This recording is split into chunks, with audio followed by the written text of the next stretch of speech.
let's try to get our heads around reluctance, permeance, permeability, how they all relate in terms of a magnetic circuit.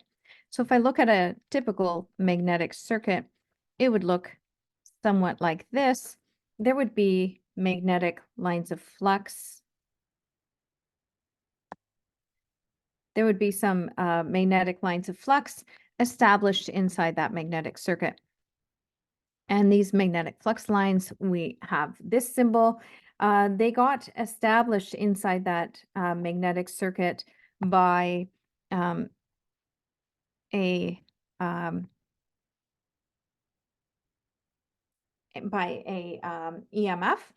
a MMF, a magnetic-motive force, with the units of amps, or amps times the number of terms, and have let that be established, and it's sort of established.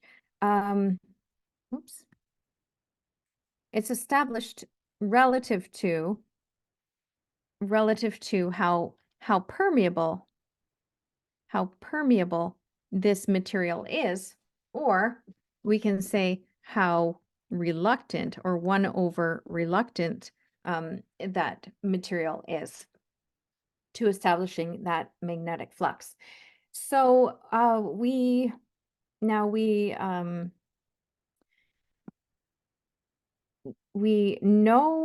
I'm just thinking about what to start with. We know a relationship for reluctance, right? We know that how reluctant that material is measured in the amp turns that can be established, or that made it establish, over the number of Webers that get established, or that's 1 over Henry, because we have a unit for Webers per amp turns is a Henry. This is reluctance. And we know that permeance, we've also defined permeance as being the inverse of that reluctance, which is Webers per amps times turns, being an unofficial SI unit. This is measured in straight Henrys, or Webers per amp turns. But we also said, well, permeance doesn't really tell us the whole story. It doesn't tell us about the material at all. So if we normalize permeance,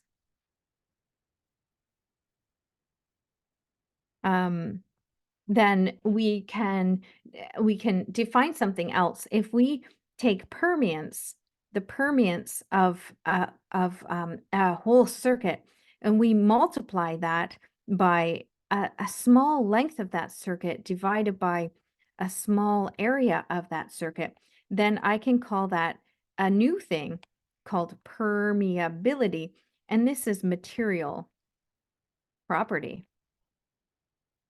of the ferromagnetic material itself. And that would have a unit then of Webers per amp turns, which is my unit of that permeance. And I would multiply that by then length in meters and divided by meters squared for area, which would give me the units of Webers per amp turn meters once I cross out those 2 meters. This meter and meter. But we know that permeance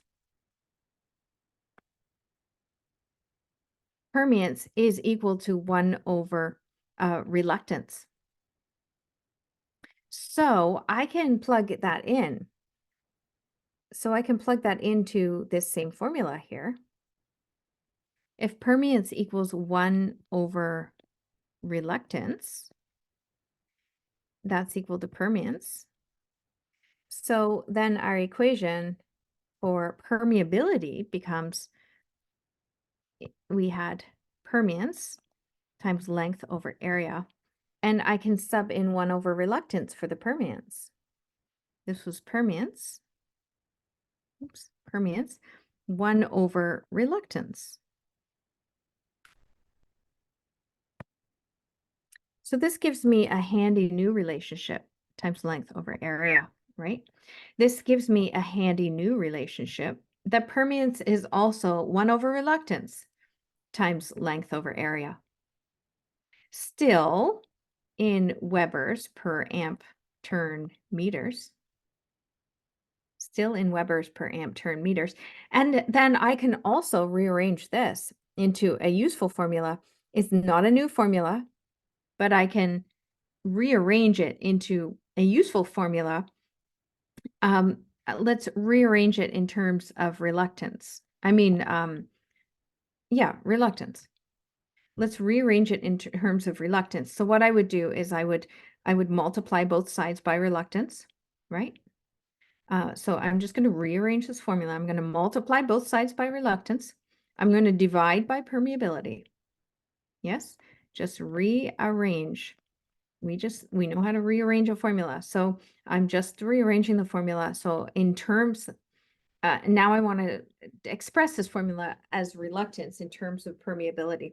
So that would be 1 over permeability, the material permeability, times length over cross-sectional area to normalize it. And that would be in amp turns per meter. Amp turns per meter. It's easy exercise to go through and verify that that is amp turns per meter from these formula, from these units here. Amp turns per meter.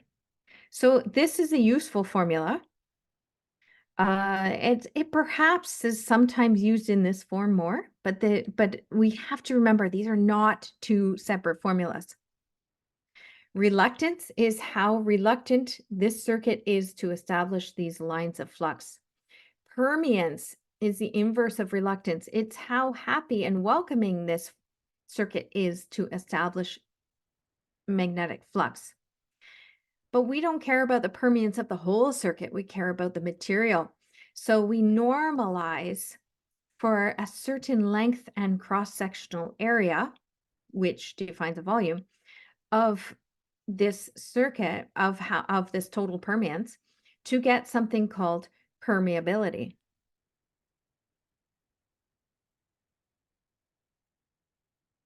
Permeability is a really useful material property to talk about in a magnetic circuit. So we want to take that permeability term here. We want to take permeability and we want to express permeability in terms of reluctance. So this equation here expresses permeability in terms of permeance, but permeance is just the inverse of reluctance. Therefore, we can express permeability in terms of reluctance. There's permeability in terms of reluctance, yes. And sometimes we want to rearrange this and look at it, look at reluctance in terms of permeability. Here's reluctance in terms of permeability. So that's how reluctance, permeance, and permeability relate.